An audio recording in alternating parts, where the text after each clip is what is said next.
Estamos grabando, vamos.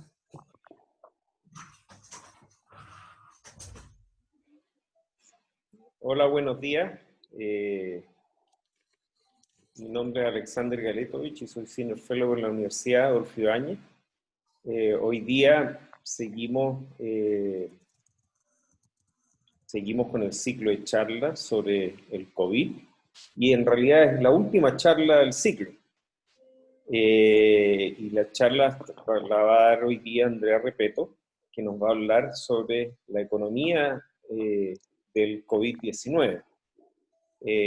Andrea es doctora en Economía por el MIT, profesor en la Escuela de Gobierno de la universidad y también es Senior Fellow de la universidad.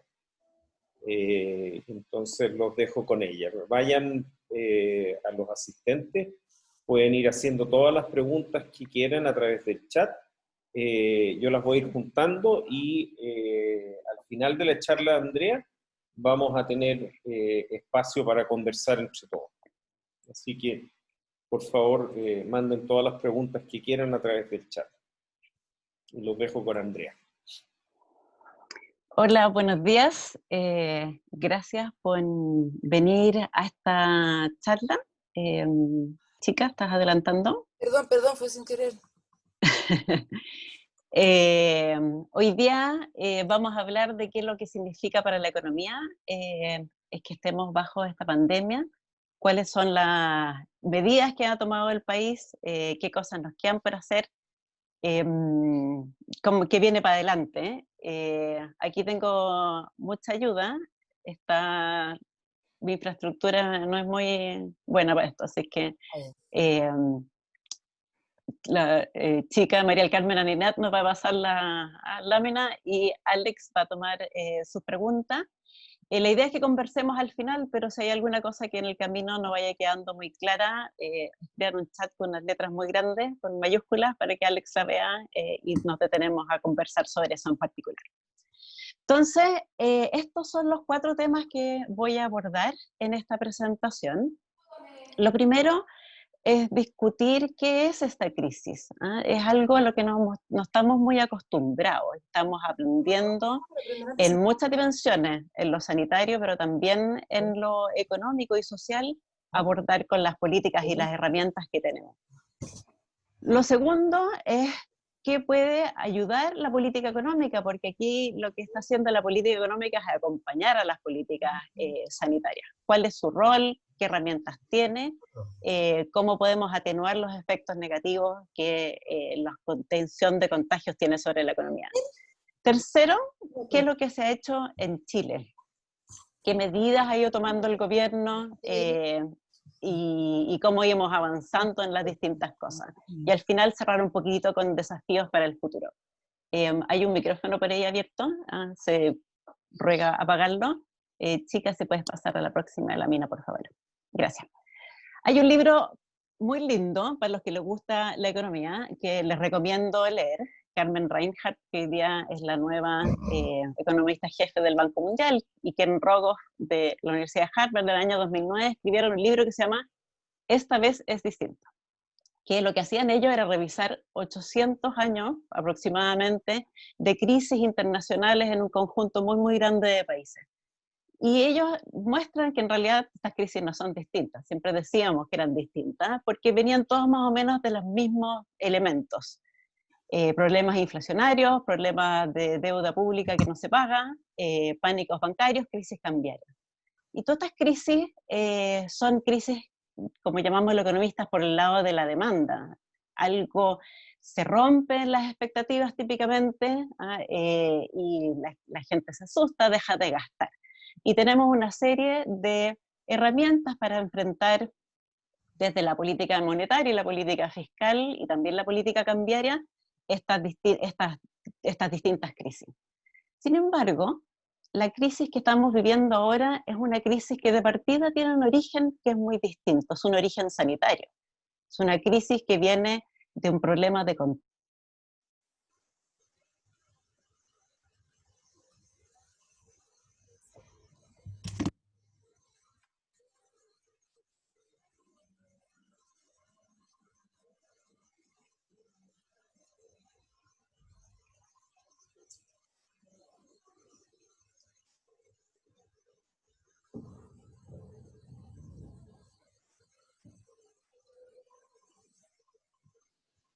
Perdón, ahí volví. Como les dije, la infraestructura es frágil en estos tiempos.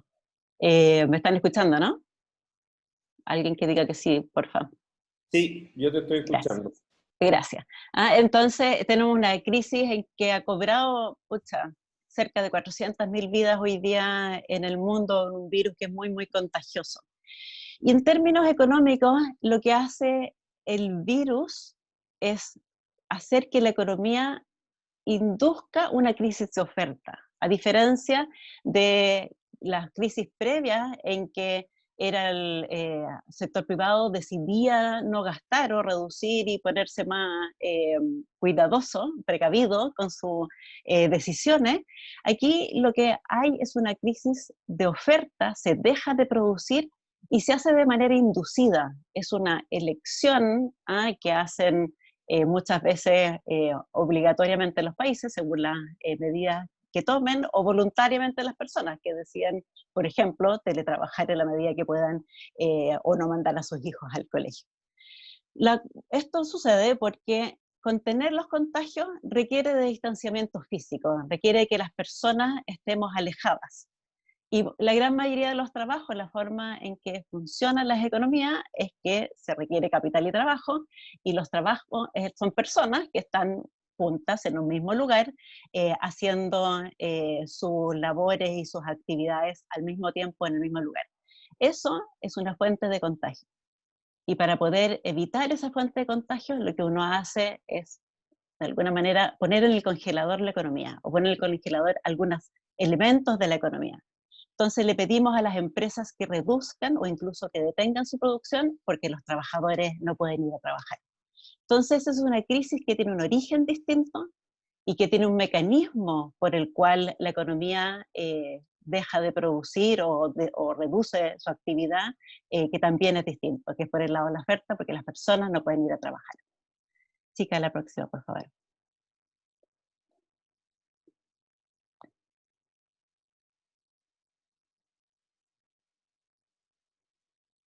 En esta lámina lo que les muestro también hay otra cosa que es distinta. Estos son datos del Fondo Monetario, que ha sucedido o que va a suceder con el crecimiento de las economías. Hay tres líneas. La línea negra son las economías avanzadas, entonces se puede imaginar cuáles son. La gris son las emergentes y los países en desarrollo, nosotros pertenecemos a ese grupo. Y la línea roja es el promedio mundial. Y fíjense que los datos que parten ahí el año 80, hay harta correlación en general, se mueven más o menos parecido porque estamos en un mundo globalizado en que hay mucho intercambio internacional, pero que por ejemplo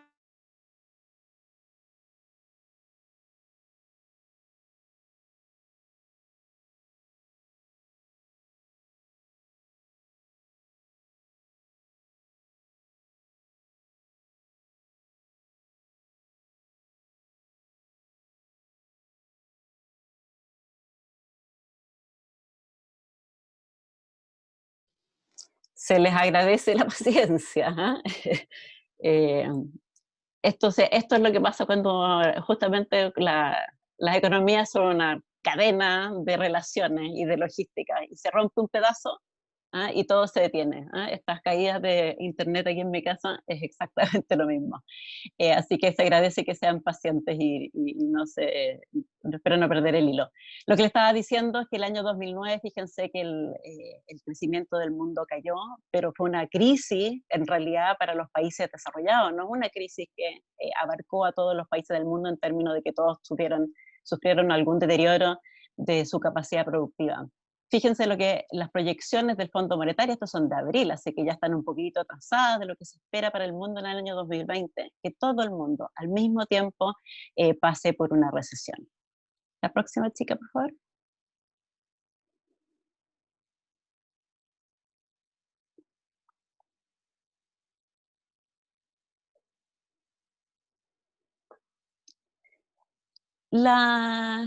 Déjeme contarles más o menos en términos bien gráficos cómo estas medidas de contención de contagio se traspasan a la economía. Lo que tienen en el eje horizontal es días desde el primer contagio. Imagino que estos gráficos los han visto hartas veces porque están dando vueltas ahí en los medios. Y lo que tiene en el eje vertical, lo que estamos midiendo, es cuántas personas se contagian, están contagiadas. Y partamos por un mundo en que no hacemos mucho, tenemos unas medidas más o menos relajadas. Por ejemplo, en Suecia, los confinamientos son muchas veces voluntarios, se pidió que no se juntaran más de 50 personas en el mismo lugar, pero no hubo cuarentena, o no ha habido todavía cuarentenas como las estamos haciendo en Chile. Eso es, la expectativa de eso es que haya un crecimiento muy rápido de los contagios y que luego vayan desapareciendo después de un cierto periodo de tiempo. Se acaben los contagios, porque ya sea porque hay inmunidad de manada o alguna de estas cosas que suceden. Pero hay algunos países, Chile entre ellos, ha decidido que le preocupa que existe una cantidad máxima de personas que pueden ser atendidas al mismo tiempo por el sistema de salud. Cuántas camas UCI hay, cuántos ventiladores hay, cuánto personal médico puede apoyar a las personas. Y por lo tanto lo que se hace es que se aplana esta curva. Y pasamos de la curva roja a la curva negra, entendiendo que la gente se va a contagiar igual, pero tratando de extender en el tiempo esos contagios para poder atender a la cantidad de gente que se requiera en el sistema de salud que tiene una cantidad máxima de personas a las que puede atender. Entonces la curva negra lo que hace es tratar de pasar por esa capacidad, por debajo de esa capacidad máxima, cosa que con la curva roja no se podría. La gente se va a contagiar igual, todos nos vamos a contagiar igual, a no ser que aparezca una vacuna en el camino, pero nos vamos a tomar más tiempo en conseguir eso. La próxima, por favor. Acá les estoy mostrando que efectivamente ha habido una contracción en la oferta. ¿Sí que no te habrá saltado una o yo misma me desordené? ¿Había una antes que eso? ¿No? Pasa a la próxima y después no te volvemos. O no, sabes que no importa. Déjala. Aquí lo que les estoy mostrando es que Chile efectivamente la oferta se ha contraído. Hemos tomado estas medidas de confinamiento para tomar estas medidas más estrictas, para tratar de evitar que una cantidad muy grande de gente necesite atención en los sistemas de salud que llegan a un cierto tope, y por lo tanto le hemos pedido a la gente que deje de ir a trabajar.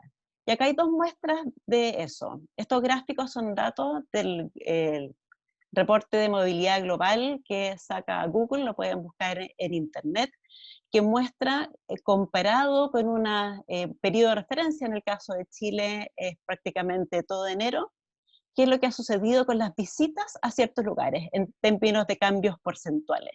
Lo que tienen al lado izquierdo son visitas a estaciones del transporte público, el metro, estaciones de trenes, estaciones de paraderos del Transantiago. Fíjense que hoy día, a la fecha, hasta mediados de mayo aproximadamente, las visitas son un 70% más bajas que lo que había en enero, que incluso cuando mucha gente incluso está de vacaciones. O sea, ha sido una contracción muy grande de las personas que están yendo a movilizarse en el país. Y lo que muestra el gráfico de la derecha, que tiene la misma escala, son las visitas a lugares de trabajo. Hay ciertas zonas que son residenciales, hay ciertas zonas que son de trabajo, y la concentración de personas en ese lugar ha caído de manera drástica. O sea, efectivamente lo que están haciendo estas medidas de confinamiento más drásticas que ha tomado Chile comparadas con Suecia, por ejemplo, significa que efectivamente la oferta, la capacidad productiva del país se ha reducido porque las personas simplemente no están yendo a trabajar. Ahora sí, la próxima, por favor. Entonces, esta es una crisis distinta porque tiene un origen sanitario, es una crisis distinta porque en vez de tratar de tener un pánico bancario, una hiperinflación, una deuda fiscal que no se paga, lo que estamos haciendo, la política sanitaria induce que se detenga la producción. Es un requisito detener la producción o de reducir por lo menos la actividad para reducir los contagios.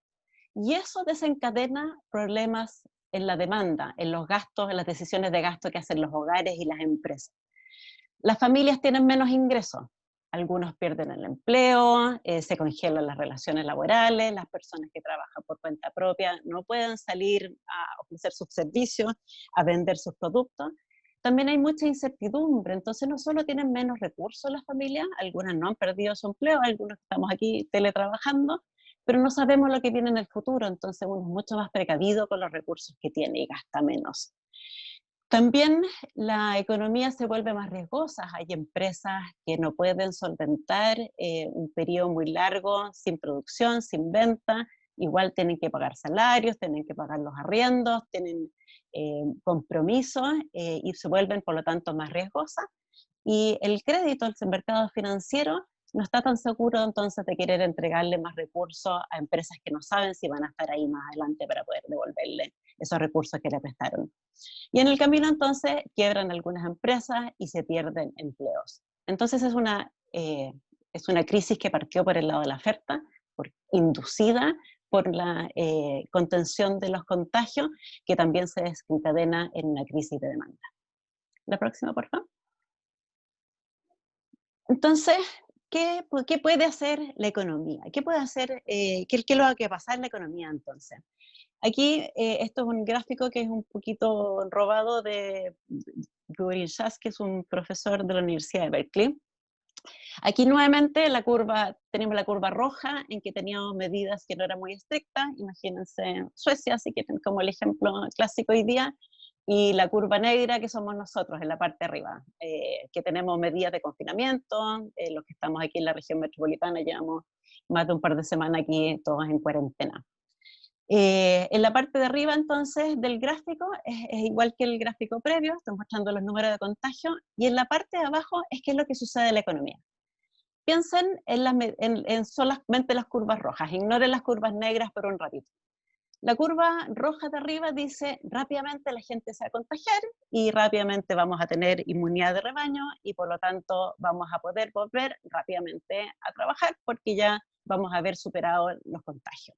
Eso tiene implicancias en la economía porque la gente se va a distanciar, no todo el mundo va a ir a trabajar, estas consecuencias que les dije sobre la demanda van a suceder, pero van a suceder a una cierta escala porque la gente va a combinar su vida laboral con confinamiento, todo esto es un poquito voluntario y por lo tanto va a tener efectos sobre la economía, pero que van a ser menos duraderos y van a desaparecer junto con los contagios y la gente va a volver a trabajar. Ahora piensen en las líneas negras. La línea negra de arriba decía que íbamos a poner medidas más estrictas, o sea, íbamos a tener a la región metropolitana, 40% de la población del país, quizá un poquito menos, pero una fracción importante en que no va a poder trabajar.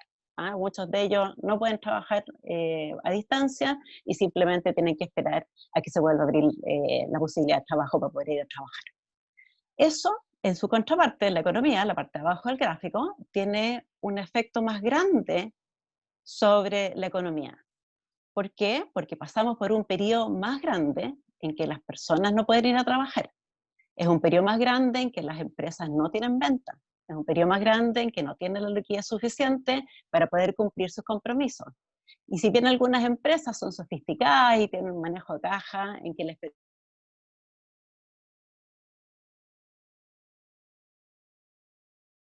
mes a mes y van entregando, van consiguiendo recursos y con eso van pagando sus distintas cuentas. Entonces, tener medidas más estrictas para poder reducir, para hacer más lenta la contención de contagios y para poder enfrentar la capacidad sanitaria que tiene el país, hace que tengamos costos económicos que son más altos y que perduran más en el tiempo. La próxima chica, por favor. ¿Significa eso entonces que estamos teniendo que elegir entre la economía y las vidas? Que ha sido una de las primeras preguntas que se han estado haciendo en esta discusión. Si hacemos que la gente se contagie rápido, se muere mucha gente, pero rápidamente volvemos a trabajar, versus no queremos que se muera mucha gente, entonces nos demoramos más y al mismo tiempo entonces la economía sufre más. ¿Estamos amarrados a eso? Y la verdad, felizmente, es que no, porque se pueden hacer políticas económicas que acompañan la contención de contagios, que hacen que sea menos doloroso lo que sucede en la economía. La curva negra de acá es la misma en otra escala que la lámina anterior, y la curva verde es una versión reducida de ella, que podemos tener, los costos económicos se pueden reducir si acompañamos las medidas de contención de contagio con medidas económicas y sociales al mismo tiempo. La próxima, por favor. Para pensar en cuál es la política económica y social más apropiada para acompañar estas medidas de contención de contagio, conviene pensar en distintas etapas. Aquí nuevamente volví a la curva del número de contagios, cuántas personas se contagian desde el primer día de la problemática. La primera etapa es una etapa de contención de contagio. Esta es la etapa en que congelamos la economía, le pedimos a la gente que no salga a trabajar. ¿Qué políticas podemos hacer para esas circunstancias? Una segunda etapa es cuando los contagios empiezan a reducirse, ojalá lleguemos a esa etapa luego acá en Chile, en que empezamos a abrir gradualmente la economía, la gente progresivamente puede ir a trabajar. Esa curva probablemente no va a ser tan suave, vamos a tener reversiones, va a tener así como unas olitas, esa curva, vamos a estar entrando y saliendo, pero de alguna manera los contagios se están conteniendo y eso permite que las personas puedan empezar a retomar sus actividades de manera progresiva. Y por último, cuando ya podamos, estamos seguros de que ya tenemos controlado el virus, entonces ahí recién podemos reactivar la economía, podemos empujarla, así como en oposición a la primera etapa. En la primera etapa estamos haciendo una política para que no se mueva la economía y en la última etapa vamos a hacer unas políticas para reforzar la economía, para promoverla, para que se reactive. La próxima, chica. ¿Qué instrumentos tenemos? ¿Qué podemos hacer? Para la primera fase, para la fase de contención de contagio, lo que primero que tenemos que hacer son medidas sanitarias. Tenemos que testear, trazar, aislar, porque eso hace que hagamos más rápida la contención de contagio, sea mucho más efectiva. En la semana pasada, no sé si algunos de ustedes estuvieron acá, Alex estuvo justamente contándonos de cuáles son estas medidas que podemos tomar y qué grado de efectividad tienen distintas alternativas. Lo segundo es que como le estamos pidiendo a la gente que no salga a trabajar, estamos diciéndole va a estar encerrado y sin ingresos. Y para poder hacer efectivas esas medidas de contagios, tenemos que darle tranquilidad a las familias que van a poder efectivamente estar encerrados sin salir a trabajar. O sea, básicamente lo mínimo que podemos hacer es darle los recursos suficientes para poder financiar sus gastos más necesarios. Y también tenemos que asegurarle, o sea, aquí las expectativas, esto es algo que los economistas nos preocupamos mucho, que las familias tengan la expectativa de que cuando todo esto se acabe, su empleo todavía va a estar ahí, que la capacidad productiva que se quedó en el congelador va a poder ver a ser activa cuando todo esto suceda. Y para eso necesitamos hacer viables a las empresas, necesitamos que durante este periodo en que no están vendiendo, que no están produciendo, que sus trabajadores no están yendo a sus puestos de trabajo, las empresas vuelvan a estar ahí, todavía estén ahí, y que puedan partir funcionando rápidamente. Y para eso los distintos países, y Chile también, voy a ir a eso con más detalle luego, han hecho las siguientes medidas. Uno, suspender las relaciones laborales. El hecho de que el trabajador no vaya a trabajar no significa que vaya a ser despedido. Simplemente, como la economía, se pone en el congelador y se suspende la relación laboral. Y cuando las cuarentenas terminan, las medidas de confinamiento terminan, las personas vuelven a retomar esa misma relación laboral con las mismas condiciones que tenían previamente. Para eso las empresas necesitan reducir los costos salariales y hay ciertas medidas para poder hacer eso. Vamos a ir a eso en un ratito. También hay que apoyar la liquidez de las empresas, porque hay empresas que pueden ser muy solventes, pero como generan recursos mes a mes y con eso financian todos sus gastos, hay que ayudarlos con liquidez. Aquí el Banco Central tiene un rol importante, expandiendo el crédito, haciéndolo más barato, generando mecanismos nuevos, la CMF, la Comisión de Mercado Financiero también, en todo lo que tiene que ver con las provisiones que hacen los bancos. Y también el fisco típicamente lo que hace es reducir impuestos o retrasar pagos de ciertos impuestos. Y también hay que apoyar a empresas, esto es algo también que se está conversando en Chile, pensando en, hay empresas que son como más sistémicas, en el sentido de que generan muchos encadenamientos, hay muchas otras empresas que dependen de ellas, generan mucho empleo y probablemente hay que tener medidas especiales hacia ellas. Esto como las herramientas que tenemos para esta contención de contagios, que son, fíjense que son, no son de promover la economía, todo lo contrario, es apoyar para que la economía pueda estar en el congelador por un rato. La próxima, por favor. Las dos fases siguientes son, si se acuerdan, la reapertura gradual. Las personas pueden progresivamente salir a trabajar. Aquí seguimos necesitando testear, trazar, aislar para poder ser efectivos en la contención de los contagios. Y uno va retirando progresivamente los apoyos porque las personas van a poder generar ingresos, no completamente, así que van a hacer una mezcla de apoyo estatal con sus propias capacidad productiva.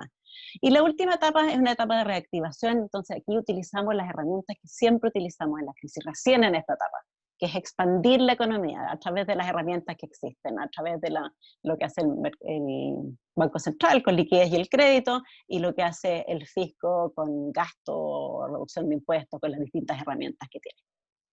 La próxima, por favor. ¿Qué hemos hecho en Chile en estos términos? Tengo separado aquí en dos láminas, uno lo que ha hecho hacia las familias y lo otro lo que ha hecho para las empresas. Lo primero que hizo el gobierno a principios de marzo fue un anuncio de la entrega de un bono de 50.000 pesos por carga por familia, quienes son familias que tienen básicamente ingresos informales, que reciben el subsidio único familiar, porque no tienen, no tienen ingresos a través del empleo dependiente, o que están en el ingreso ético familiar, que son las familias de menos recursos del país. Esto fue un pago por una vez, en realidad lo que hizo el gobierno, esta es mi lectura, es que en el fondo aprovechó la institucionalidad que existe. Esto fue una copia de un bono que se entregó en diciembre a raíz del estallido social y prácticamente lo replicaron. Luego se creó el ingreso familiar de emergencia que intentó abordar a un grupo más amplio de familias que están en vulnerabilidad por un periodo más largo. El bono COVID fue algo cortito de una sola vez. Y en este bono, que es un poquito enredado, pero en términos generales, las familias que tienen solo ingresos informales, o sea, que no tienen cotizaciones en el seguro de cesantía o en las FP o no dan boletas de honorario, o sea, básicamente viven de ingresos que son por cuenta propia la mayoría de las veces y que están dentro del 40% más vulnerables, se les entrega 65.000 pesos por persona, o sea, una familia de 4 se le entregan 260.000 pesos, que es un bono que va decreciendo en el tiempo. El primer mes se entregan 65.000 pesos, el segundo 55.500, en el tercero son 45.000. Y se amplía hasta grupos de familias que están en el 60% más vulnerables y que tienen ingresos mixtos, que tienen una boleta por ahí o que tienen una pensión, pero que son mayormente informales, se les entrega un bono más chiquitito. Y eso cubre a unos 5 millones de personas. Y luego está la ley de protección del empleo, que aquí estaba la idea de suspender las relaciones laborales. O sea, las personas que no pueden ir a trabajar porque están en cuarentena o porque el lugar de trabajo de ellos está en cuarentena. Por ejemplo, al inicio, una persona que vivía en Puente Alto y que trabajaba en Las Condes, las primeras cuarentenas fueron ahí, no podía ir a trabajar simplemente porque no podía entrar a Las Condes, entonces lo que hace la ley de protección del empleo es decir, esa relación laboral se congela. Y el trabajador va a recibir pagos desde el seguro de cesantía, que son cuentas individuales de ahorro más un fondo solidario, en que las personas pudieran rescatar su recurso, se le paga el 70% del salario el primer mes, y eso se vio decreciendo, decrece hasta el 30% en el mes sexto. Hasta alturas, hasta el fin de semana pasado, cuando hice esta presentación, se habían acogido como 560.000 trabajadores. La próxima, por favor. ¿Qué es lo que se ha hecho para las empresas? Bueno, la ley de protección del empleo también apoya a las empresas, no solamente permite a los trabajadores recurrir al seguro de cesantía, sino que además permite que las empresas no tengan que pagar el salario durante este periodo, porque el trabajador está recibiendo los fondos del seguro de cesantía y la empresa paga las leyes sociales. Tiene que pagar la cotización de pensiones, de salud, etc. Se han acogido unas 60.000 empresas hasta ahora. Lo segundo es lo que se expandió, lo que se conoce como el FOGAPE. El FOGAPE es un sistema de garantías para pequeñas empresas que se creó en los años 80 y que está pensado y creado para empresas muy pequeñas que venden hasta 25.000 UF. Y lo que se hizo con el FOGAPE fue ponerle más recursos estatales y permitir que puedan acceder a estos recursos con garantías estatales empresas que venden hasta 1.000.000 de UF. Muchísimas más grandes que lo que están habitualmente entregándose en el FOGAPE. Y se entregan entonces créditos a través de la banca, con garantías que pueden llegar al 85%, a empresas que cumplan ciertos requisitos, que no estén en mora, etcétera, con un máximo de préstamo de 3 meses de venta, en que no se pagan nada por los primeros 6 meses y después se pueden pagar entre 24 y 48 horas, una tasa nominal máxima que fue fijada en la ley. Del 3,5%. A la fecha, ayer se habían cursado como 3.500 millones de dólares a 57.000 empresas. Y también, como les dije hace un rato, el Banco Central ha sido súper activo desde el primer día, bajado la tasa a niveles bajísimos, o sea, con toda la intención de mantenerlas ahí por mucho tiempo, y ha creado nuevos instrumentos y nuevos mecanismos para apoyar la liquidez en el mercado, y también la Comisión de Mercados Financieros también ha estado apoyando en esos términos. La próxima, por favor. ¿Son suficientes? Y esta es como la discusión en la que estamos hoy día. La primera es que hay que considerar, o sea, la respuesta a mis ojos se lo voy a decir al tiro, yo creo que no, ¿no? Y yo creo que hay bastante acuerdo hoy día en el país que no. Un primer motivo para eso es que, como les muestro en el gráfico acá, es cuándo se hicieron estas medidas.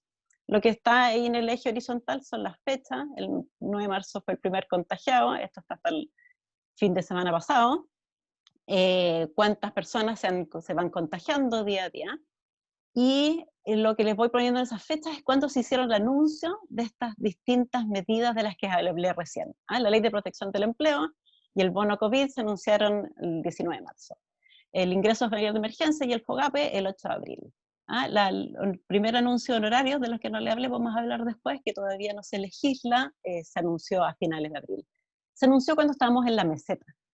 Se anunció cuando ustedes ven ahí los contagios eran planos.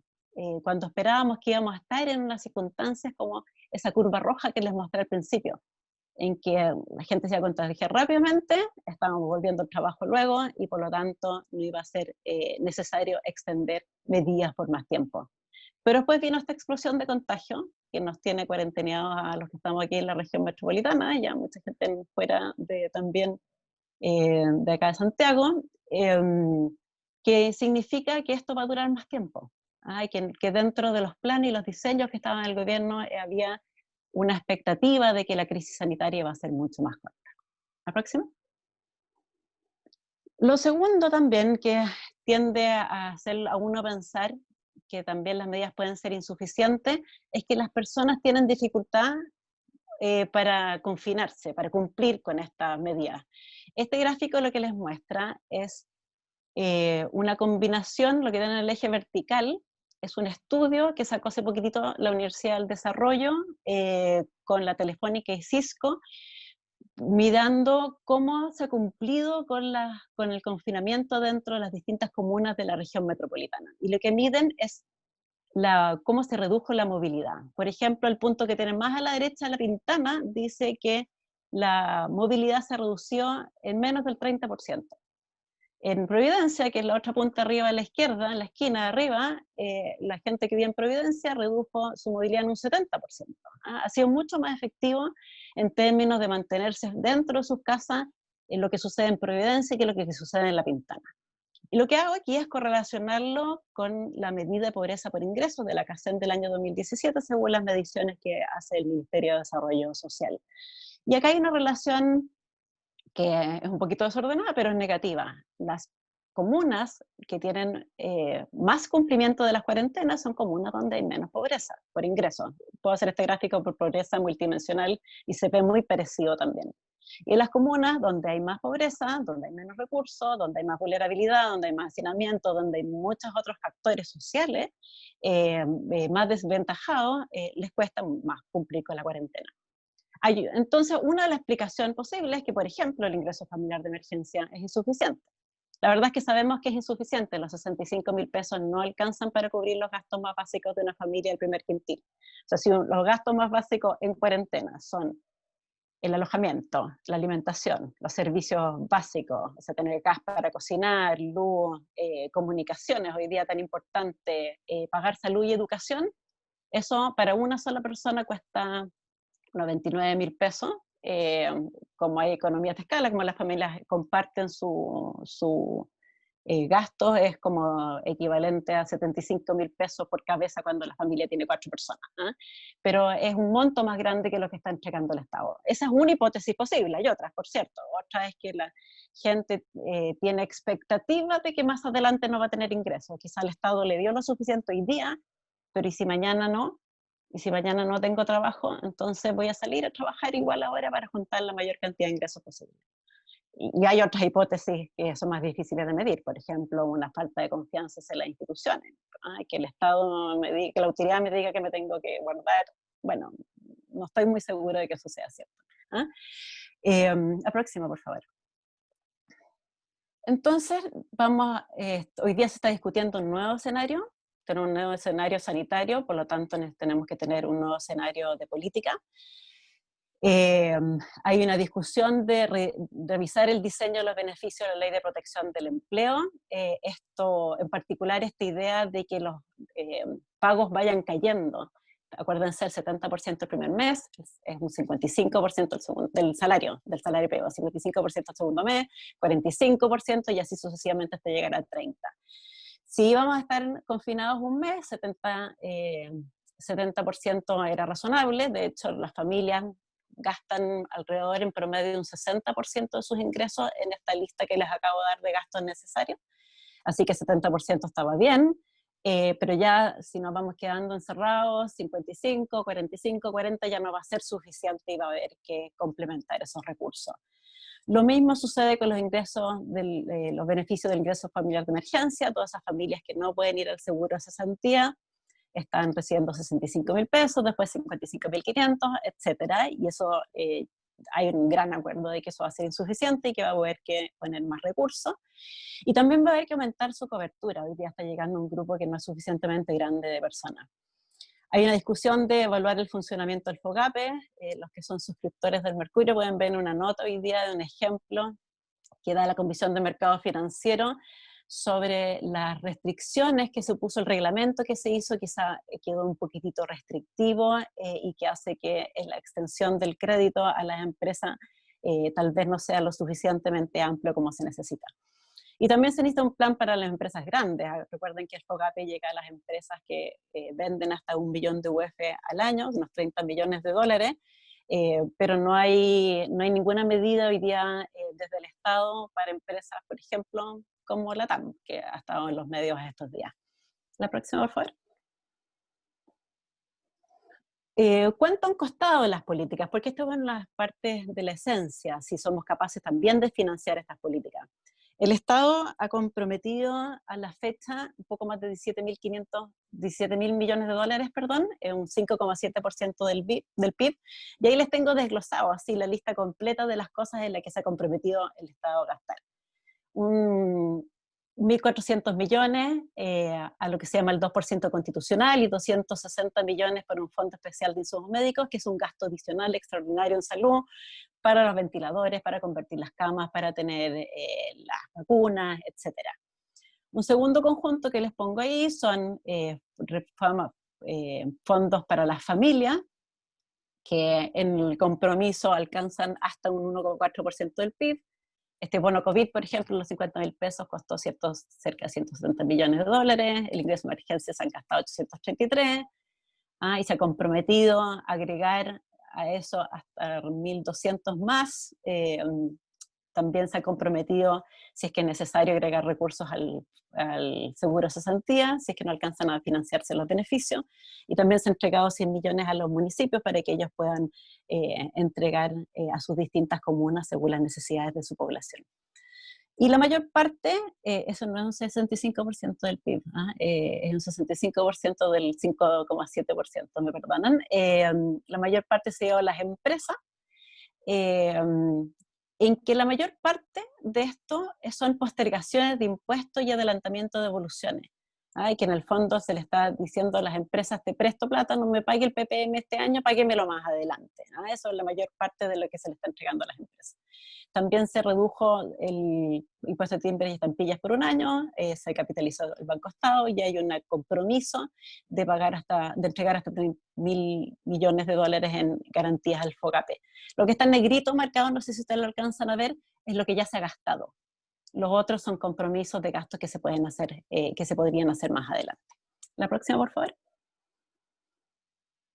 Esto tiene efectos fiscales y esto ha sido una de las grandes discusiones. Se espera un déficit efectivo, se partió con la idea del 8 y algo por ciento, probablemente va a ser 10 o quizá un poquitito más. Y les quiero mostrar aquí que en realidad ese mayor déficit fiscal que vamos a ver este año no es porque haya un mayor gasto, es más bien porque el fisco está recaudando poco, porque hay poca actividad económica. Del total de este gasto, como porcentaje del PIB, solo 0,6% del PIB es gasto nuevo. 0,7%, que son los 2.000 millones para las familias vulnerables, son reasignaciones. El gobierno en su presupuesto fiscal aprobado el año pasado tenía un plan de extender mucho, era bien agresivo en la infraestructura. Construir, arreglar calles, construir casas, etc. Pero eso no se puede hacer hoy día.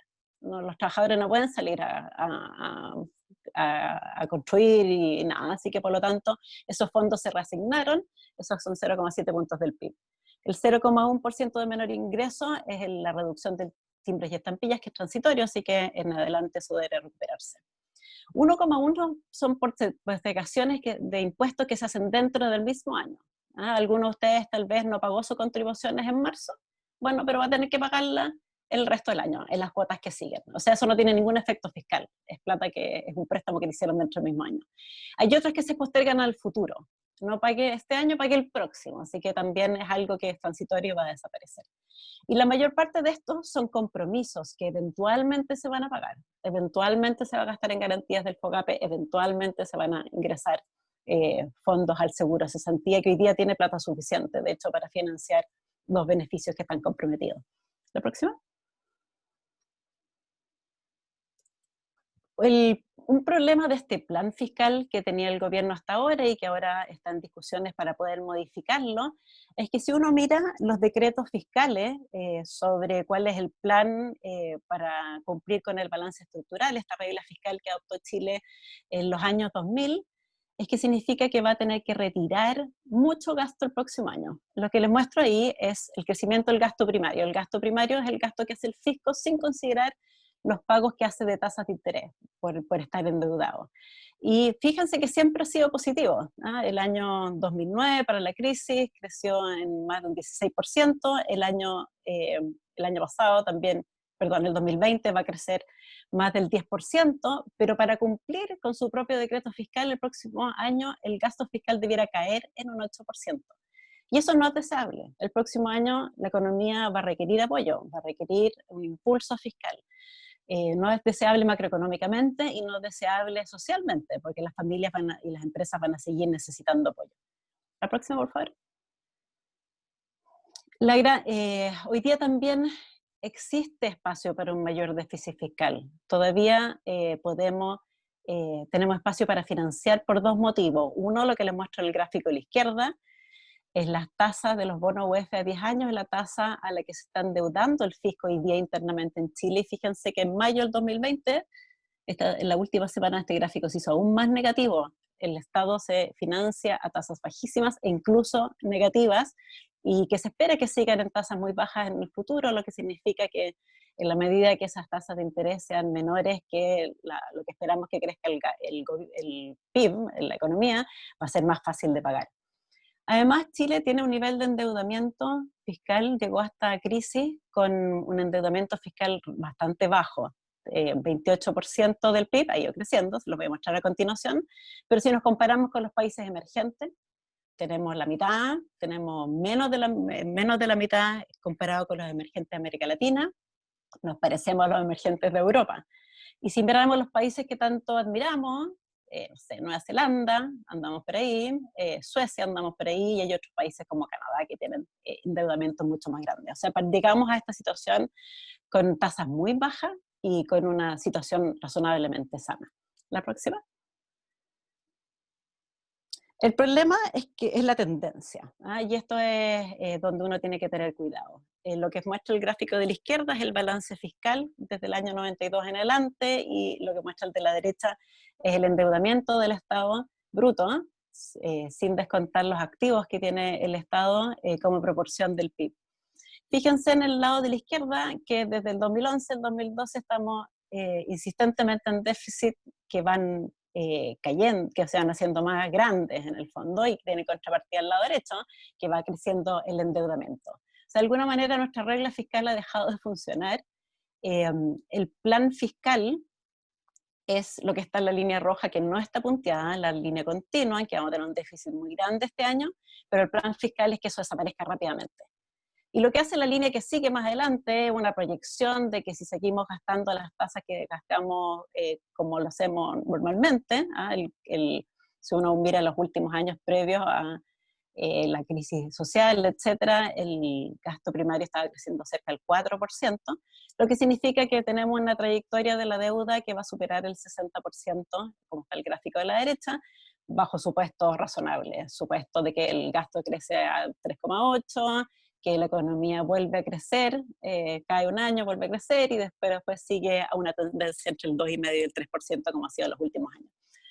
La línea punteada lo que hace es que reparte un poquitito en el tiempo este gasto que estamos haciendo ahora, pero pensando en que en realidad vamos a tener que hacer un esfuerzo fiscal más adelante, uno que sea transitorio, todo lo que se haga hoy día, retirarlo rápidamente y hacer un esfuerzo para poder mantener una trayectoria de la deuda que sea más compatible con nuestra capacidad de financiamiento en adelante, si no, no queremos dedicarnos a pagar intereses. La próxima. Y bueno, para ir cerrando ya he hablado más que demasiado, pensar en cuáles son los desafíos que tenemos pendientes para adelante. Lo primero que tenemos que reconocer es que estamos con mucha incertidumbre. Nos sorprendimos del IMASEC que nos acaban de entregar, no esperábamos este crecimiento de los contagios, el país, el gobierno, las autoridades tenían planes preparados para volver a trabajar rápidamente, esa no es la realidad, y por lo tanto tenemos que ser flexibles y estar abiertos a la posibilidad de que esto dure más. O sea, no podemos, por ejemplo, tener un plan fiscal en que gastemos mucho este año y lo retiramos rápidamente el próximo año, porque lo más probable es que esto dure más tiempo. Segundo, tenemos que dar certezas a las familias. Es muy importante que las familias sepan a qué atenerse. Estar tranquilos de que el supuesto trabajo va a estar ahí, estar tranquilos de que va a tener recursos para poder financiar. Y también es bueno para la política dar esta certeza, porque si están yendo el gobierno y el Congreso discutiendo por 100 millones de dólares más, 100 millones de dólares menos todas las veces, el desgaste es demasiado grande y no podemos avanzar. Necesitamos también hacer un plan, como les mostré, fiscal más expansivo, pensando en al menos los próximos 18 meses, o sea, lo que queda de este año y el próximo año completo, porque la economía va a necesitar recuperarse. Y porque si nos ponemos demasiado conservadores hoy día, el gran riesgo es que en el fondo la gente siga saliendo a trabajar porque no tiene suficiente ingreso, siguen los contagios y terminamos profundizando mucho más la crisis de lo que es necesario. Y tenemos espacio fiscal, que fue lo que traté por lo menos de convencerlo en la medida, en el corto plazo, porque hay unas tasas bajas, porque van a permanecer bajas, porque la economía va a volver a crecer, pero igual estamos aquí en una senda que es de cuidado, por lo tanto hay que preocuparse de que este gasto se retire rápidamente, o sea, no rápidamente, pero se retire cuando se termine toda esta crisis, lo que va a requerir de acuerdos políticos, por cierto.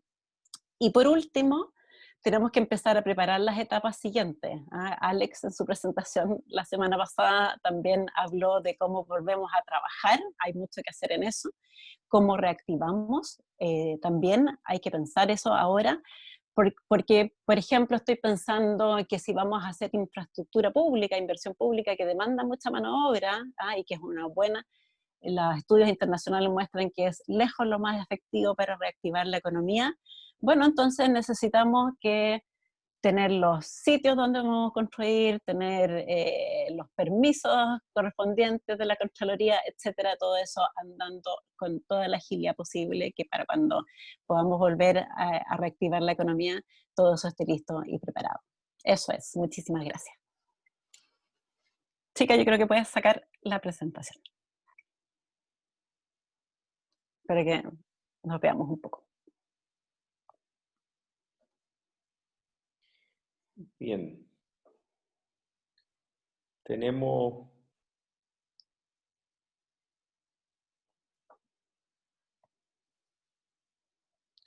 un par de preguntas que voy a ir transmitiendo para que la Andrea vaya contestando.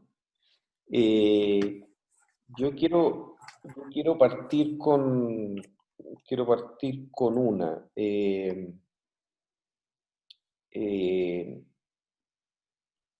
A ver, voy a aprovecharme de ser el moderador. Hay una discusión muy grande en el mundo acerca de cómo salir de esto. Que es particularmente una discusión acerca de cómo se revierte el shock de oferta.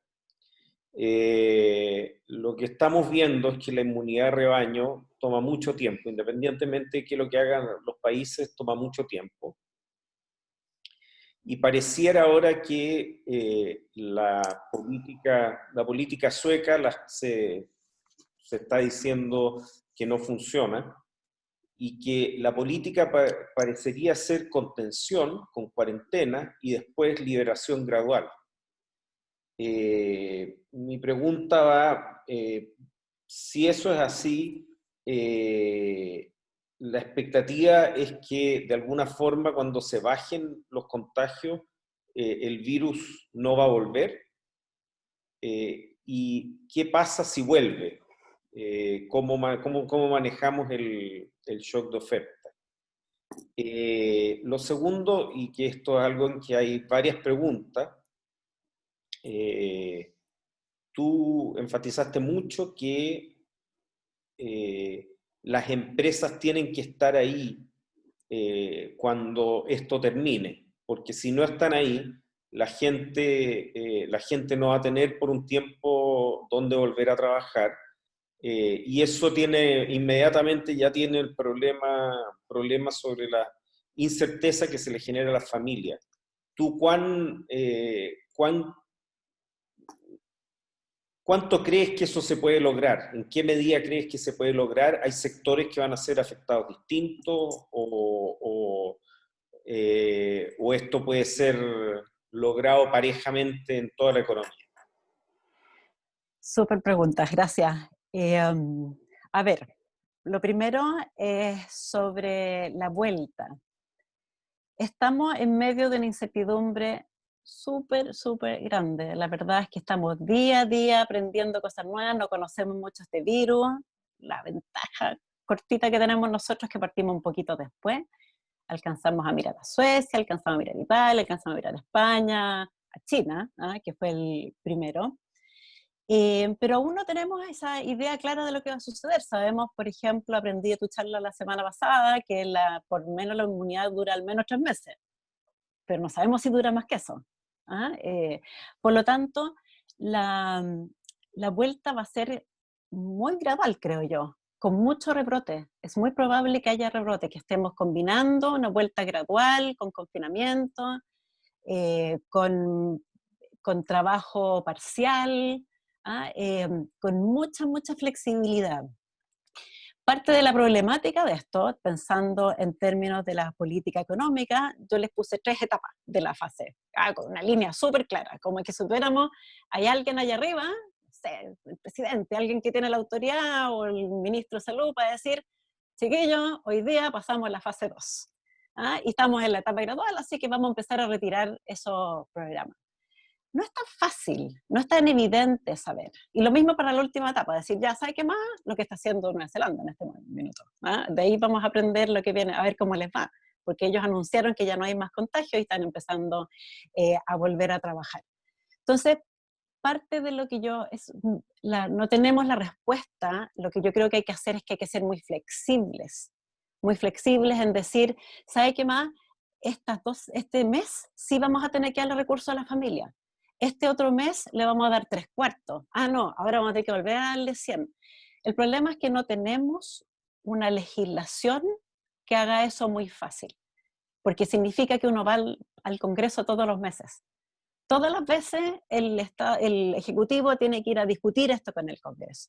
Y por eso lo que se ha estado conversando harto, yo he estado participando en estas mesas, de tratar de conseguir un marco de acuerdo más grande, en que uno defina un plan fiscal por un periodo más largo, con una cierta cantidad de recursos, con una cierta cantidad de herramientas, de las cuales el Ejecutivo pueda ir tomando según cuáles sean las circunstancias, porque no sabemos qué es lo que viene, pero y con una cierta responsabilidad de poder ir a explicarle al Congreso qué es lo que ha hecho, explicarle a la ciudadanía hasta dónde hemos llegado, qué lo hemos movilizado, etc. Hay que buscar algún mecanismo que nos permita hacer esto de manera más flexible, porque esas barras, esas rayas verticales que yo les dibujé no son realistas, no son tan fáciles, no es tan obvio cuando estamos pasando de una etapa a la otra. Después, tu pregunta con respecto a la recuperación. También aquí hay mucha incertidumbre. Hoy día las distintas... yo creo que lo que se viene, yo no estoy en este negocio, pero yo creo que lo que he escuchado por ahí de los que saben, que hacen estimaciones, proyecciones sobre lo que va a suceder en adelante, predicen que este año la economía va a caer en un 5%, y que el próximo año vamos a rebotar, pero no vamos a rebotar tan rápido, que esto va a ser como una U. Va a caer fuerte y después va a empezar a suavemente volver a crecer. Pero no va a ser la realidad para todos los sectores, que era lo que estaba implícito en tu pregunta, Alex, o la pregunta de quien sea en el público que la levantó. Yo creo que sí va a haber cambio en la composición de la economía o se van a demorar más tiempo. ¿Qué es lo que va a pasar con los cines, por hacerle un ejemplo? Que ya no vas a poder poner un montón de gente pegada una al lado de la otra mientras no logremos esta inmunidad de rebaño, ya sea porque nos contagiamos todos y felizmente uno se queda resguardado por mucho tiempo o porque apareció la vacuna, que sería la otra solución a este problema. ¿Qué es lo que va a pasar con los restaurantes? ¿Qué es lo que va a pasar con el comercio? Hay muchas de esas industrias que se van a ver afectadas por un periodo de tiempo más largo. Yo imagino que la manufactura va a volver rápido, cuando en la medida que tengan mecanismos de contención razonables, también la construcción. Déjeme insistir en el video de la presentación de Alex la semana pasada, que él mostraba justamente cuáles esas cosas que podían hacer las empresas. Pero va a haber sectores que se van a ver muy vulnerados en esto, que le va a costar efectivamente más volver. Uno puede adivinar que son esos que son justamente donde el contacto social es muy importante. Tanto en el consumo, el restaurante, el cine, como en la producción. También hay producciones que requieren que las personas trabajen juntas. Hay una pregunta sobre el Banco Central. Se ha propuesto que el Banco Central compre bonos de empresas. ¿Cuál es tu opinión al respecto? ¿Cuáles serían los beneficios de eso y cuáles serían los inconvenientes? Se puede hacer en primer lugar. A ver, lo que ha hecho el Banco Central es poner a disposición mucha liquidez en el mercado. El Banco Central también tiene sus reservas, también compra cosas en el mercado, el Banco Central compra activos fuera de Chile, dentro de Chile, tiene su mesa de dinero, o sea, aquí no hay ninguna prohibición de no hacer eso. El rol del Banco Central hoy día, a mis ojos, es decir, ¿sabe qué más? Y lo mismo, esto es cierto también para el fisco, las reglas con las que pensamos siempre no son el minuto para cumplirla. O sea, la inflación del 3% no es la guía para el Banco Central hoy día, así como mantener el déficit estructural dentro del plan del gobierno, que requiere una reducción del gasto fiscal el próximo año de 8%, sabe que hoy día no es el minuto para eso. El minuto para el Banco Central hoy día es facilitar el crédito. Y lo ha hecho, yo creo, como decía la respuesta a la pregunta anterior, esto estamos en el día a día y solamente al final de esto vamos a poder decir si lo hicimos bien o lo hicimos mal. El Banco Central ha sido súper ágil. súper ágil, ha creado mecanismos nuevos, contingentes, solamente para estas circunstancias, que lo va a retirar más adelante para poder atender las necesidades de liquidez de manera mucho más ágil hoy día. Hay dos preguntas que se refieren al impacto fiscal. ¿Cuán transversal es el acuerdo de que existe espacio fiscal para mayor deuda? Segundo, ¿hay intención de mantener estos gastos, o sea, de que estos gastos sean efectivamente transitorios y que no se perpetúen en el tiempo? ¿Cuál es el riesgo? Y tercero, este marco de flexibilidad para aplicar la política fiscal, que se le dé cierta discreción al ministro de Hacienda para aplicarla, ¿cómo conversa eso con el estado y el espíritu de la política en Chile hoy día? Súper, gracias por estas preguntas. A ver, respecto de los acuerdos, lo que sí hay acuerdo hoy día es que hay que gastar más. Ustedes ven la discusión, esto se desató, yo diría, la última semana, que aparecieron varias propuestas. Apareció unas propuestas que hicimos, estuve yo con un grupo de economistas invitados por el Colegio Médico para que leyéramos a la mesa social, un grupo de profesores de la Universidad Católica y la Universidad de Chile, también pedidos por la mesa social, hicieron sus propuestas, Horizontal hizo sus propuestas, después un grupo de CLAPES de la Católica hizo sus propuestas, todos contienen más gastos. En eso sí que hay acuerdo, porque hoy día, y probablemente el próximo año también, lo que tenemos, lo que nos permite esta regla fiscal y lo que estaba presupuestado, es insuficiente. Donde sí hay diferencia es cómo se financia eso en estas distintas propuestas. La mayoría de las propuestas dice, sabes que sí, hoy día hay espacio en la medida que sea transitorio, voy a tomar eso a continuación, en la medida en que lo retiremos, que cuando ya se pase la crisis ese gasto no permanezca ahí, y además estamos en una coyuntura de las tasas de interés negativas hoy día, o sea, es una anomalía muy grande, tienes que aprovecharla. Entonces, eso no hay completo acuerdo al gasto, hay una buena parte que dice hay espacio para endeudarse, hay un grupo que dice mejor reasignemos, o apostemos a que el crecimiento va a permitir financiar esto más adelante. A mí esa alternativa me parece riesgosa. Lo que es riesgoso es apostar el crecimiento. Eso es una apuesta que para los términos fiscales siempre es riesgosa. O sea, pregúntale a Trump cómo le fue, qué le pasó a su déficit fiscal cuando bajó los impuestos, porque dijo que la rebaja de impuestos va a generar tanto crecimiento que iban a volver a recaudar eso y mucho más. Y los invito a mirar esos números fiscales. Las apuestas al crecimiento para financiar el fisco son apuestas que son muy riesgosas. Lo segundo es respecto de las reasignaciones. El problema que tiene reasignar es que tú no expandes el gasto en una circunstancia en que la economía necesita ser reactivada. Entonces necesitas expandir y cambiar un gasto por otro no genera reactivación. Luego, está el punto, bueno, y lo otro es que tenemos ahorros fiscales, se han ido gastando, el gobierno ha ido utilizando parte de esos fondos y también incluso parte de los fondos de reserva de pensiones para poder financiarse. O sea, financiamiento hay para esto ahora y hay distintos mecanismos para hacerlo. Hay gente que prefiere no hacerlo por la otra pregunta, por la pregunta de qué es lo que viene después. Y como les mostré en el gráfico, la verdad es que la situación fiscal es de cuidado en el mediano plazo si es que no tomamos medidas. Hoy día tenemos que gastar, es necesario, estamos en una crisis, en una emergencia, o sea, no podemos no abordarla. Y el mundo ideal sería que, claro, dijéramos cuando se acaba esto, todo se retira. Y hay dos riesgos de eso.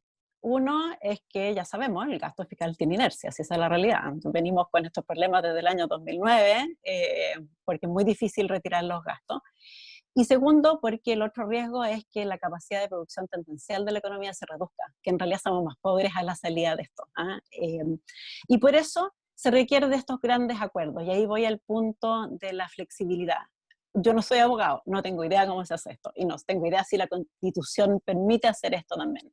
Pero yo aspiro a que esta mesa que se está formando del ministro con la Comisión de Hacienda del Senado y de la Cámara sean capaces de buscar un mecanismo que haga esto mucho más ágil. Lo que se necesita es agilidad hoy día. Y quizá flexibilidad no es la palabra, porque esa palabra puede asustar, porque voy a dar al gobierno la flexibilidad para que haga lo que quiera. No, lo que estamos tratando de buscar es agilidad. De que si se requiere subir el bono del ingreso familiar de emergencia el segundo mes, que se suba. Que si se necesita, por ejemplo, que esto es lento, y por eso uno debe estar legislando hoy día, alargar la nómina. ¿A cuánta gente, a qué personas se lo vas a entregar? Eso es un proceso lento, 2 semanas, en que el Ministerio de Desarrollo Social se demora para poder empezar a pagar y generar el reglamento, todo eso. Lo que se necesita es agilidad. Y por eso, ojalá, yo tengo la esperanza de que logren un acuerdo, encontrar un mecanismo para poder hacer eso, para que no estén peleando por $100 millones todas las veces, que es lo que ha sucedido en las discusiones previas. Dos preguntas un poco distintas. Uno, una persona pregunta si acaso esto se puede financiar con impuestos transitorios a industrias que no les ha ido tan mal, y también con impuestos transitorios a las grandes fortunas. Y una segunda pregunta, que es bien distinta a esta, es, parémonos 3 años, de aquí a 3 años, ¿qué es lo que ves? Que puedes ver algo. A ver, ¿cómo se financia esto? Mire, yo creo, como les mostré en esos gráficos de sostenibilidad fiscal, hacia el final vamos a tener que hacer algo. Algo es subir impuestos, bajar el gasto, una combinación de las dos cosas. Y esa es una discusión política que va a haber que tener en su minuto, probablemente para la próxima elección presidencial, porque este gobierno pues, va a terminar probablemente con más o menos al mismo tiempo de esta crisis. Y ahí hay distintas alternativas, hay distintos mecanismos para hacer eso. El gobierno está hablando de este presupuesto base cero, en que va a revisar qué es lo que es estrictamente necesario y qué es lo que no es estrictamente necesario. Y que igual es difícil, porque muchos de estos gastos están asociados a unas leyes, así que lo único que tendría que revertir algunas leyes. Y se puede hablar, yo creo que se puede hablar de todas estas cosas. Lo que yo no haría es subir los impuestos hoy día. Incluso a las telecomunicaciones, que creo que es lo único aquí donde en realidad aquí la actividad está más en alta. Porque necesitamos que la economía, porque vamos a necesitar que la economía se reactive. Y esto es ir en contra de esa reactivación. Podemos conversar eso después, cuando salgamos de esto, porque hoy día podemos financiar estas circunstancias. Lo preocupante es lo que viene después, si no tenemos medidas que se hagan cargo de la sostenibilidad fiscal. 3 años, curioso el número. 3 años lo que espera esta persona que hizo la pregunta, que se acabe esta crisis, 3 años el próximo gobierno, no sé muy bien qué está pensando en la pregunta, y mi respuesta es no sé. Yo te puedo decir qué cosas podría esperar. Una, vamos a tener una economía más debilitada, vamos a tener sectores con más dificultad, como conversamos en una de las preguntas anteriores, y yo creo que tenemos que empezar a preparar eso. Sabemos de los estudios académicos que perder el trabajo de manera involuntaria es algo que genera muchas secuelas. Una persona que ha trabajado de manera constante en la misma empresa y pierde su pega, estos son datos para Estados Unidos, alrededor de cuando tiene unos 50 años aproximadamente, puede pasar los próximos 10, 15 años con ingresos que están por 20% por debajo de una persona igual que no perdió su empleo. Y está correlacionado con problemas de salud, con problemas de salud cardíaca, con todas esas enfermedades que tienen que estar asociadas al estrés. Es muy doloroso. Un joven que se gradúa de la educación escolar o superior y sale a trabajar en estas circunstancias, va a tener una trayectoria laboral desventajada con respecto a alguien que tuvo la suerte de graduarse en un buen momento de la economía. Y los estudios los siguen por 10, 15 años y sistemáticamente tienen peores condiciones laborales. Es súper doloroso lo que sucede. Entonces, más que tratar de predecir lo que viene en 3 años más, a mí me gustaría que pensáramos bien cómo hacemos lo que estamos haciendo ahora, porque lo que hacemos ahora va a tener consecuencias para después. Lo ideal sería que esto fuera lo más corto posible. Lo más corto posible, porque fiscalmente es más fácil de financiar y todas estas otras cosas que hemos hablado, pero más corto posible, porque es más probable que las empresas estén ahí a la vuelta, porque es más probable que los empleos no se pierdan, porque los costos sociales asociados van a ser mucho más cortos. Yo invertiría en eso. Y a la vuelta, bueno, conversaremos de impuestos, conversaremos de un sistema de protección social que tenga más elementos de solidaridad que lo que tiene hoy día, un sistema, preocuparnos en el fondo del hacinamiento y de muchas de estas otras cosas que se han hecho mucho más evidentes en estas últimas semanas. Otra pregunta.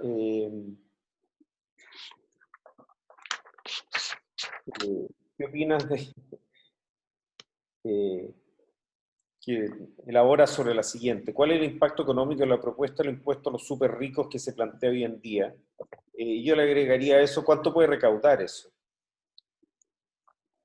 Bueno, este es un tema recurrente. Los que han empujado esto harto son los profes de Berkeley, Emanuel Sáez y Gabriel Zuckman, que tienen un libro bien entretenido sobre esto. Lo publicaron yo creo que a fines del año pasado. Fue una de mis lecturas veraniegas y los invito a leerlos porque está lleno de información y de datos que no retuve, así que no les puedo contar todo. Esto es algo que se ha intentado hacer en varios países del mundo, algunos le ha ido mejor, otros le ha ido peor, y tiene problemas de implementación.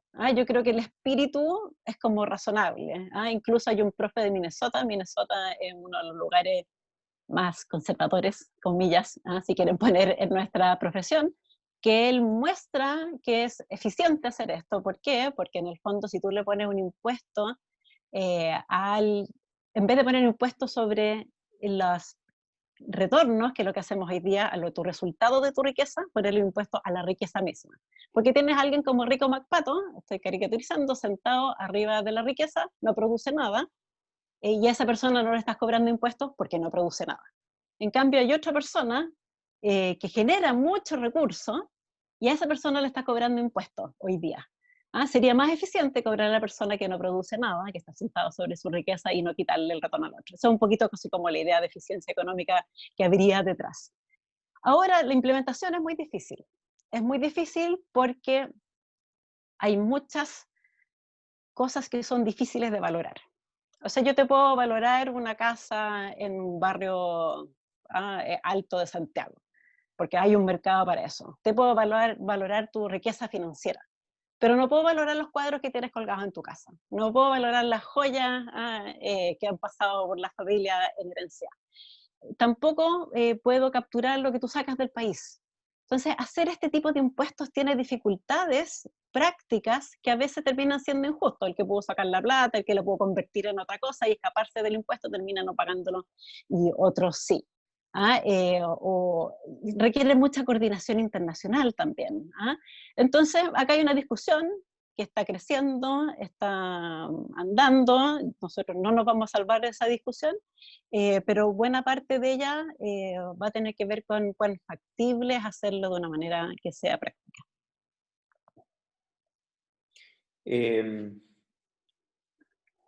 ¿Podrías elaborar un poco sobre los efectos que tiene el desempleo sobre los ingresos futuros y las enfermedades un poquitito más? Entonces, mencionaste que cuando una persona pierde su empleo a los 50 años, sus ingresos caen 20% permanentemente y se enferma más.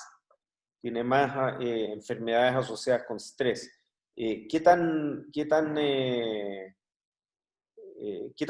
es esa literatura y qué es lo que se sabe de esa literatura?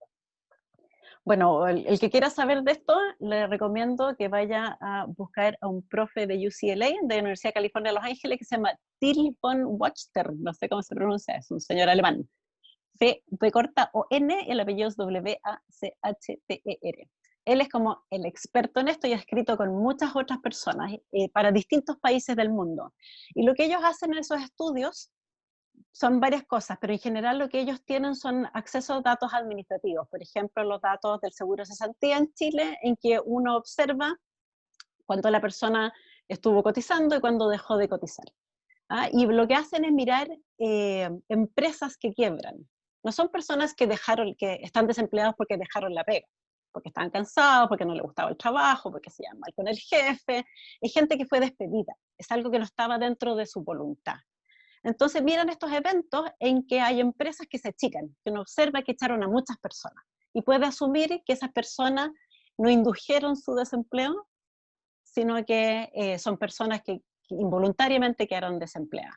Y lo otro que ellos miran, en el fondo, es personas que ya llevaban un tiempo en este trabajo. Llevar un tiempo en este trabajo significa que tú ya tienes una relación laboral estable, que ya eres productivo dentro de esta empresa. A las empresas y a los trabajadores les cuesta mucho encontrar ese trabajo ideal desde el punto de vista del trabajador, y al trabajador ideal desde el punto de vista de la empresa, lo que en economía llamamos los matches. Eso es caro de conseguir, pero una vez que ya lo estableciste, es algo que es muy valioso en términos productivos. Y también es muy valioso en términos personales. La gente se identifica con el trabajo. Es parte de su vida, parte de su esencia, parte de su identidad, es este trabajo que yo tengo. Entonces, cuando las personas pierden su empleo, lo que hacen estos estudios es seguirlo. ¿Cuánto se demoraron en encontrar el próximo empleo? Eso es variable, depende de las condiciones económicas del país. Y luego los miran comparados con personas que no perdieron ese trabajo, hasta qué sucede con su situación salarial. Y ese es el número que les di hace un rato atrás. Y también entonces mira también qué es lo que sucede en los números que les di de las enfermedades, en realidad son defunciones. Ellos observan, en el fondo ellos estiman que las personas pierden en promedio 2 años de vida, mueren, tienen una esperanza de vida que se acorta por este hecho. Entonces hay muchas otras cosas que suceden a la persona en su biología, en su psicología, en sus emociones, que vienen junto con el desempleo. Y los economistas no estamos muy acostumbrados a pensar. Pensamos mucho, nosotros somos campeones de la flexiguridad de los daneses, que nos gusta mucho, porque pensamos en que hay que proteger los ingresos de las personas. Pero también hay algo que tenemos que empezar a pensar, que cuando uno protegemos los trabajos de las personas, estamos protegiendo otras cosas que nosotros en general no alcanzamos a medir. La economía tiene que ser ágil y es bueno que la gente se mueva de un trabajo a otro, pero en estas circunstancias tan dolorosas como esta, es muy doloroso que la gente pierda su trabajo, porque tiene un trabajo que era un buen trabajo, un trabajo al que lleva un buen rato, ya tenía una buena relación laboral, ya era productivo, tenía una identidad asociada a eso. Estas son las circunstancias en que tenemos que proteger el empleo, todo empleo. Yo lo que estoy diciendo probablemente no es muy... puede ser un poco provocativo, pero hoy día hay que proteger todos los empleos. Había algunos que son tan solventes, pero yo creo que tenemos que empezar a protegerlos todos, porque el costo de la salida es demasiado grande. Hoy día a la gente le va a costar encontrar otro.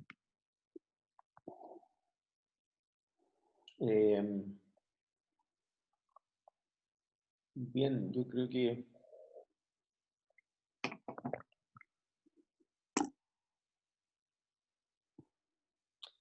A ver.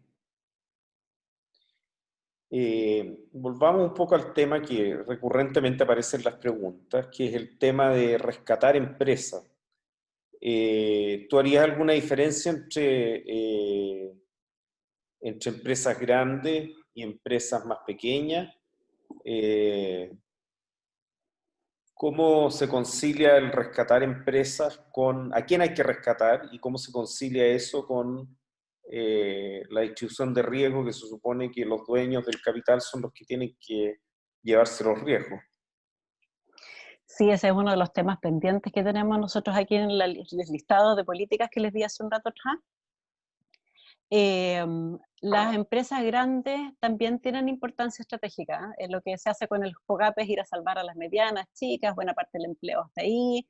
Hay motivaciones sociales, como lo que acabo de escribir respecto del empleo, que también nos motivan a hacer eso. Y uno piensa como las empresas grandes que son como sofisticadas. Tienen más caja, tienen un manejo sofisticado de caja, y probablemente todas se sentaron y pensaron si tienen 6 meses, si tienen 11 meses, si tienen cuánto tiempo tienen en el fondo para poder pensar en adelante. Pero eso no significa que no necesiten ayuda. pueden necesitar ayuda porque nos preocupa que quiebren, que desaparezcan, que no estén ahí a la vuelta, como digo yo, porque generan encadenamientos. Muchas empresas chicas son sus proveedores, y por mucho que le des mucho crédito FOGAPE a las chicas, cuando vuelven a trabajar son subcontratistas de una grande. Y no le pueden entregar los servicios, ya no está la grande, así que ya no tiene mucho sentido en el fondo haber tomado todos estos créditos que después tampoco van a poder pagar. También porque generan mucho empleo, que es la misma motivación que tenemos con las empresas más pequeñas. Entonces la pregunta es cómo lo hacemos.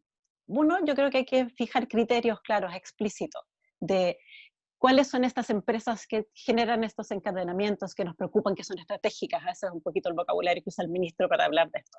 ¿Cuál es este marco?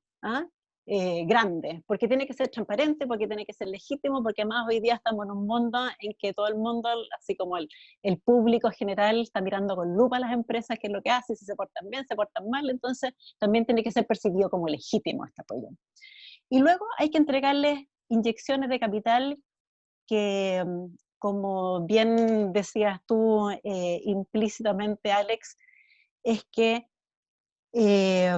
hay que hacerlo, estructurarlo de alguna manera en que se resguarde el riesgo que está tomando el Estado, pero que el Estado no sea el que tiene el control, el Estado que sabe de líneas aéreas hoy día. Necesitamos de alguna manera que esa inyección de capital sea con un pago prioritario, que después se extingue, son acciones preferentes, son deuda subordinada, que refleje el riesgo, pero que en el fondo esto es una situación circunstancial en que el Estado va y vuelve. Por ejemplo, esto es lo que se hizo con las automotoras en Estados Unidos, el año 2008-2009 para la crisis, que entra, sale, hace que la empresa se mantenga, pero el Estado no se hace dueño de esto. El Estado está aquí, en el fondo, con un sistema transparente, claro, en que los dueños de la empresa no le estamos salvando el bolsillo a ellos, estamos salvando la empresa propiamente tal, la productividad, el empleo, con mecanismos que permitan pagarle al Estado el riesgo que está asumiendo cuando está haciendo esto. Bien, ¿tú qué opinas sobre, otra pregunta, qué opinas sobre cómo ha funcionado el plan del FOGAPE? ¿Crees que como han reclamado mucho es demasiado avaro? Incluso entiendo que hoy día la Comisión para el Mercado Financiero argumenta que debería ser más suelto, que no está bien cobrarle un deducible a los bancos por los créditos FOGAPE que den. Sí, a ver, esto es un tema delicado. Yo estoy convencida de que eran los bancos los que tenían que prestar. Ellos son los que saben prestar. Esto había que hacerlo a través de los bancos, no podíamos tener el Estado inventar institucionalidad nueva para ir a decidir a quién se hacía estos préstamos. Yo creo que el gobierno, con el CAE en la cabeza, con la experiencia del CAE en la cabeza, trató de regular esto de manera que fuese que le hiciese sentido a las empresas, que las empresas tuvieran los requisitos y los cobros y costos en que las empresas la pudieran financiar. Y dejaron esa tasa del 3,5% puesta en la ley, que es un poquito un problemático porque significa que si hay que cambiarla, hay que cambiar la ley. Y al mismo tiempo puso algunas cláusulas también para que los propios bancos asumieran parte de este riesgo. Y quedó este paquete, con una mezcla de deducibles, con garantía y una tasa máxima y plazo, así como bien amarrado.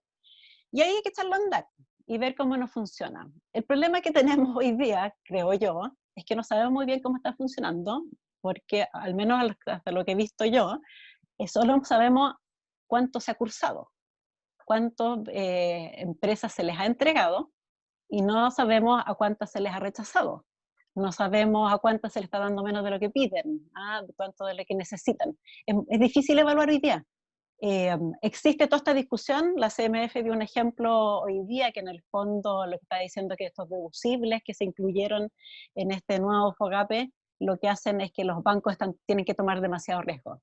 Entonces en este balance de tratar de proteger a las empresas, quizás se les pasó demasiado la mano, porque esto tiene que ser interesante para los bancos. No estoy diciendo que los bancos tengan que ganar plata a mano llena y que esto es lucro ni ninguna cosa, eso tiene que tener sentido para el banco. Y si los requisitos son demasiado restrictivos y no son atractivos para los bancos, entonces también estamos en problemas. No sé, no tengo una evaluación. Yo creo que lo mínimo que tenemos que empezar a publicar son los datos de los rechazos también, y no solamente de los créditos cursados, de lo que sabemos hasta hoy día.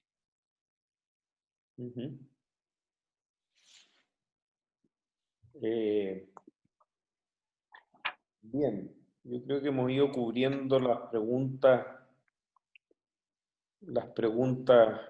que fueron apareciendo.